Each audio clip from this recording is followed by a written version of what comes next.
반갑습니다. 플러스 경매 김수경입니다. 저는 부산, 울산, 경남 지역 경매 대행 그리고 경매 교육을 하고 있습니다. 지금 부산시 북구 화명동에 그 아파트들이 여러 건 지금 경매가 진행 중이에요. 그 중에 아파트 대표적으로 보면 화명동에 이름 있는 아파트들, 롯데 낙천대, 그리고 하늘채 2차, 그리고 대림쌍용 강변타운, 그리고 롯데캐슬 카이저, 이렇게 여러 건들이 있어서 문의가 조금 많이 오고 있습니다. 화명동 물건들에 대해서. 제가 지금 쭉 말씀드린 그런 아파트들 중에서 그 화명역 2호선 지하철 화명역 초역세권에 해당하는 그 롯데 낙천대 그리고 하늘채 2차 같은 경우에는 2002년도 입주 아파트고요. 그리고 수정역에 가까운 대림쌍용 강변타운 같은 경우에는 2004년 입주, 그리고 지금 오늘 제가 소개해드릴 롯데캐슬 카이저 같은 경우 2012년 맞네요. 그리고 수정역, 화명역하고 한정류장 차이예요. 그래서 이제 그 수정역에 인접해 있는 아파트입니다. 롯데캐슬 카이저는 예전에 이제 주공아파트 재건축이 되었었는데 지금 현재 총 세대 수는 5,239세대, 굉장히 큰 세대죠, 그죠? 큰 대단지 아파트입니다. 그러다 보니까, 그리고 또 큰 대형 평수도 굉장히 많아요. 아파트 부지가 굉장히 넓거든요. 그럼 한 아파트를 하더라도 제가 지금 2호선 수정역 그 초역세권이에요 라고 얘기했지만은 동에 따라서는 역까지 한참을 걸어야 되는 그런 동도 있을 수 있겠다, 그죠? 그래서 이런 물건 경매 나오면은 해당 동이, 그죠? 전철역하고 또는 근린상가하고 얼만큼 가까운지 그런 것도 잘 살펴봐야 되겠죠, 그죠? 그리고 또 아파트 단지가 크면 그 중간중간에 뭐 공원, 중앙공원, 무슨 공원 하는 식으로 공원도 배치가 되고 그러니까 그런 부분도 유념해서 봐야 될 거고요. 같은 평수라고 해서 똑같은 가치는 아니니까 잘 살펴보시리라고, 뭐 그런 건 잘 아시리라고 생각합니다.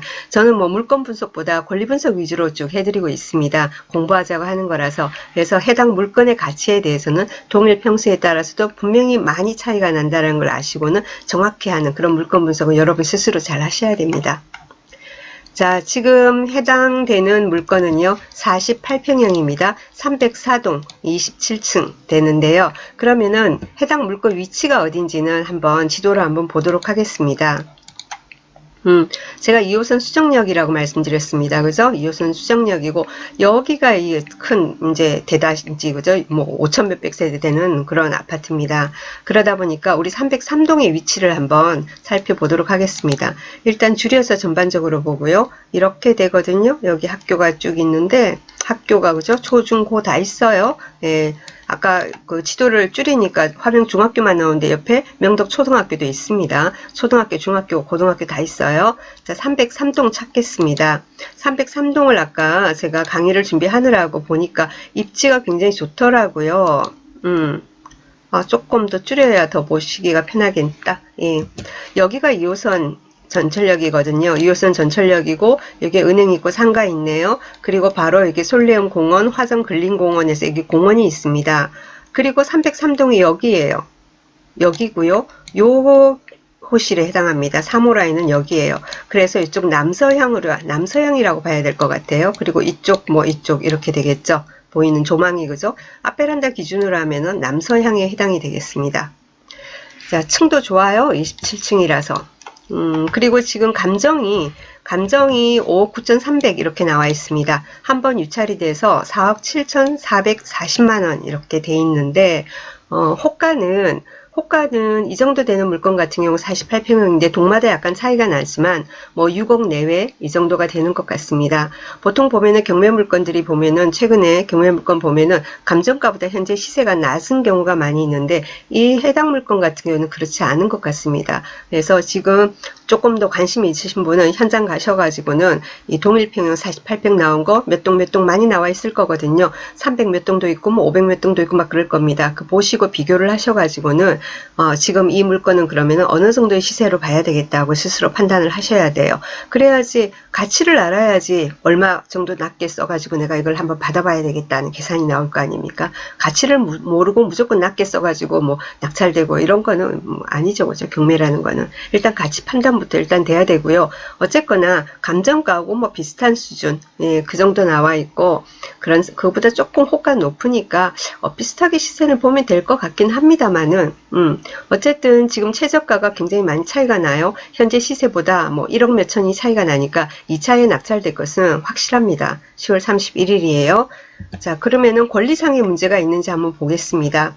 아, 등기부 굉장히 길다, 그죠? 2013년 6월 28일 날 현재 소유주가 매수를 했고요.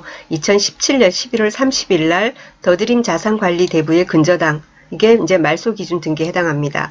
채권 양도 전에는 중소기업은행이었군요. 그 뒤에도 근저당이 있고 가압류, 압류, 남인천 세무서 이런 데서 압류도 들어와 있고 그리고는 뭐 가압류, 압류, 가압류 많이 들어와 있습니다. 그리고 중소기업은행에서 임의경매 해가지고 들어와 있습니다. 이렇게 이제 중소기업은행에서 경매 신청을 하고 그 다음에 이제 채권이 자산관리대부로 이렇게 넘어간 그런 상태인 것 같습니다.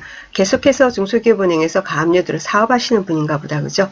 그리고 또 밑에 보면 주의할 점이 뭐냐면은 2019년 4월 8일에서 남인천 세무서에서 공매 공고가 들어왔습니다. 세금을 안 내니까 위에 있었었죠. 남인천 세무서, 그죠? 압류 있었습니다. 그 압류에 근거해 가지고 공매 공고까지 들어와 있는 상태입니다. 자, 이것 때문에 제가 오늘 영상을 찍는데요. 자, 봅시다. 10월 31일 날 경매가 낙찰이 된다고 생각을 합시다. 법원 경매 같은 경우에는 낙찰을 받았다. 내가 그날 받았다. 내 돈이 많아요. 뭐 대출도 필요 없을 정도로 돈이 많아요. 그렇다고 해서 낙찰 받고 내가 돈 많다고 바로 잔금 납부는 할 수 있습니까? 못하잖아요. 어떻게 됩니까? 10월 31일 날 낙찰을 받으면 일주일 동안 저기 이 뭐 낙찰 받은 사람이 하자가 없는지 아니면 경매 진행 절차에 하자가 없었는지 여러 가지 살핍니다. 그래서 아무런 경매 절차에도 하자가 없었고 낙찰 받은 사람도 최고가 매수 신고한 사람도 괜찮다. 뭐 여러 가지 하자가 없다 이러면은 일주일 뒤에, 그러면 10월 31일부터 일주일 뒤면은 11월 7일이 되겠죠. 11월 7일 날 매각허가 결정이 됩니다. 그죠? 그리고 하자가 있으면 뭐 불허가가 떨어지는 거죠. 그렇게 해서 그럼 11월 7일 날 이제 매각허가 결정이 돼요. 그러고 나서 또 일주일을 기다립니다. 이의 신청 기간이에요. 그죠? 이의가 있으면 이의를 하는 겁니다. 법원에서 이거 매각허가 결정했다 하고 공고를 하거든요. 그리고 일주일을 기다려요. 아무런 이의가 없지 않습니까? 그러면은 이제 또 일주일 뒤니까 11월 14일이 되겠죠. 11월 14일 날 매각허가 결정이 확정이 되고 그리고 나서 잔금을 납부를 할 수 있는 겁니다. 그렇게 됩니다. 자, 그런데 공매 같은 경우에요. 지금 공매가 동시에 진행이 되고 있다고 했습니다. 공매 공고 떠 있잖아요. 4월 8일 날. 그럼 공매 지금 날짜가 잡혀 있는지 확인을 제가 미리 해봤습니다. 지금 잡혀 있어요. 그래서 뭐 제가 보여드리는 거겠죠. 봅시다. 이 303동 2703호죠. 여기 봅시다. 지금 공매 감정가는 낮아요. 5억 5,400으로 잡혀 있습니다. 5억 5,400으로 잡혀 있고요. 그리고 1차를 언제 하냐면은 1차를 11월 4일부터 11월 6일까지. 그죠? 11월 6일 오후 5시까지. 항상 공매는 그래요. 3일간 받거든요. 이렇게 해서 전자입찰을 받습니다. 받고요. 그리고 나서 마감한 날 다음 날 11시에 개찰을 합니다. 개찰하고, 그리고 개찰하고 나서 보통 한 3, 4일 이내에 매각허가 결정이 되거든요. 그러니까 뭐 일요일 끼고 이러니까 이거는 11일이 된 겁니다. 일요일 안 끼면 10일이 아마 됐겠죠? 네, 그 정도 되는데 11월 11일 날 10시 되면은 매각 결정이 돼버려요. 그러면은 잔금 납부가 가능합니다. 이때 아무도 입찰을 안 했다 그러면은 일주일 뒤에 합니다. 경매는 한번 유찰되면 약 한 달 정도 뒤에 진행을 하죠. 법원 일정에 따라서 한 달 만에 할 수도 있고 한 달보다 더 길게 잡히는 경우도 있고 보통 그렇습니다. 자, 그런데 공매는 유찰이 되면은 뭐냐면은 10%씩 내려가면서 10%씩 내려갑니다. 경매는 법원에 따라서 20%도 내려가고 30%도 내려가죠. 공매는 10%가 내려가고 일주일마다 합니다. 그때 그래서 11월 4일부터 11월 6일까지 사이에 아무 입찰한 사람이 없었다 그러면은 11월 11일부터 11월 13일까지 또 받습니다. 이때는 10% 내려간 4억 9,860만 원이 최저가가 됩니다. 이렇게 되는데요. 자, 예를 들면은 여기 보세요. 감정가가 5억 5,400입니다. 시세는 약 6억 되거든요. 그런데 경매에서 누가 10월 31일 날 낙찰을 받으면은 10월 31일 날 낙찰 받으면은 2주일 지나야지 10월 15일 돼야지 납부가 가능하죠. 그죠? 11월 15일. 그죠? 자, 근데 여기서는 어떻게 됩니까? 1차에 만약에 유찰이 되지 않고 5억 5,400만 해도 괜찮네. 물건도 괜찮고 욕심 같았으면 더 많이 유찰되고 했으면 좋겠는데 뭐 나는 뭐 시세하고 뭐 한 4, 5천 차이가 나도 나는 그걸로 됐다. 나는 이거 한번 받아볼랜다. 하고 1차에서 누가 낙찰을 받아버리고 11월 11일 날 매각 결정되고 그리고는 이 사람의 잔금 납부가 더 빨리 가능하겠죠. 그렇지 않습니까? 그죠? 그러니까 이 물건에 이 해당 물건 화명 롯데캐슬 카이저 이 사건에 관심이 있으신 분은 경매와 공매가 지금 동시에 진행이 되는데 어떻다라는 것을 요 일정을 잘 아시고 뭔가 방법을 찾으셔야 됩니다. 경매 같은 경우에 있지 않습니까? 그런데 경매 같은 경우에는 소유자 같은 경우에요. 소유자 같은 경우에 나중에 우리 잔금 내고 나서 인도명령 신청을 하면 인도명령을 바로 내려주죠. 그죠? 바로 내려줍니다. 자, 그러면은 쉽잖아요. 인도명령 해가지고 인도명령 결정이 내려지고 그리고는 협의가 안 되고 이러면은 강제 집행을 할 수 있으니까 그걸 이제 무기로 해가지고 협상을 좀 빨리 이렇게 끌어낼 수 있겠죠. 꼭 강제 집행을 하지 않더라도. 그죠? 자, 그런데 이 공매 같은 경우에는 협상을 하지 못하면은 인도명령이라는 게 없어요. 그러니까 결국은 도저히 협상이 안 되면은 명도 소송을 가야 되는 겁니다. 그런 좀 부담이 있어요. 그래서 명도 책임에 대해서 여기는 매수인이다 이렇게 돼 있는 겁니다. 그런 뜻이에요. 인도명령을 내려주지 않습니다. 그런 부분이 있어서 이왕이면은 경매로 낙찰을 받으면 좋을 것 같아요. 그죠? 근데 그런데 공매 낙찰 받은 사람이 잔금 납부가 일찍 가능한데 그러면 이건 어떻게 해요?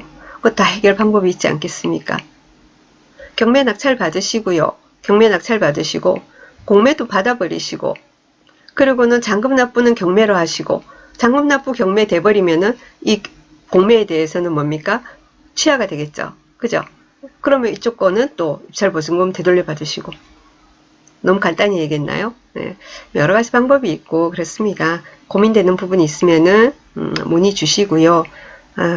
그런데 뭐 얼마 쓰면 좋습니까? 부터 해서 유치권 관련해서 너무 참 말하기 애매모호한 그런 거는 제가 조금 문의는 사양하겠습니다. 그걸 전화로 어떻게 한마디로 합니까? 그렇습니다. 궁금하신 거 있으시면 댓글로 문의 주시면은 제가 아는 한 최선을 다해서 답변 드리도록 하겠습니다. 이 건에 관심 있으신 분 좀 도움이 됐으면 좋겠고요. 그리고 여러분 이 사건이 아니더라도 여러분이 입찰하신 어떤 사건이 이렇게 경매와 공매가 같이 진행되는 경우도 왕왕 있을 수도 있을 겁니다. 그런 경우 참고하시기 바랍니다. 자, 감사합니다. 여기까지 하겠습니다. 도움이 되셨으면 구독, 좋아요, 알람 설정 이렇게 해주시면은 대단히 감사하겠습니다.